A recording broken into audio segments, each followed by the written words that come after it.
Tu veux héberger ton propre serveur multimédia at home, mais tu ne sais pas par où partir, qu'on va regarder si c'est mieux d'utiliser une plateforme comme Swizing ou d'utiliser par exemple les containers Docker comme on a si bien l'habitude de l'utiliser sur cette chaîne-là. On va regarder les avantages et inconvénients de chacune des plateformes. Si on commence avec Swizing, c'est un outil qui est super facile à utiliser. On peut l'installer via un command line.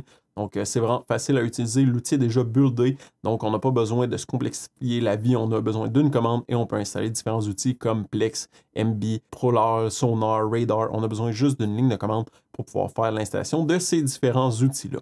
L'inconvénient, c'est que ce n'est pas un outil nécessairement qui est customisable, donc on ne peut pas nécessairement le customiser, le personnaliser à notre propre besoin.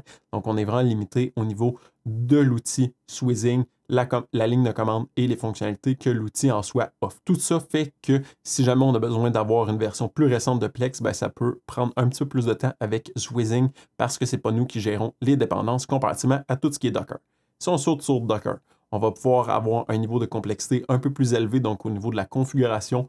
Toutefois, avec cette complexité d'installation-là, on va avoir une versatilité, une flexibilité qu'on va pouvoir gérer donc au niveau des Docker containers, au niveau de la configuration, au niveau des outils qu'on va vouloir utiliser, au niveau du versionnage aussi. Aussitôt qu'une version d'une application, par exemple, va être sortie, on va pouvoir mettre à jour Docker assez facilement pour bénéficier de cette mise à jour-là sur ces outils-là. Au niveau des ressources, ça peut être un petit peu plus gourmand au niveau des Docker containers comparativement à l'outil Swizing, mais rien de trop dramatique, donc je ne considérais pas nécessairement ce point-là. Le verdict final, c'est quoi? Swizing pour la simplicité ou Docker pour la flexibilité?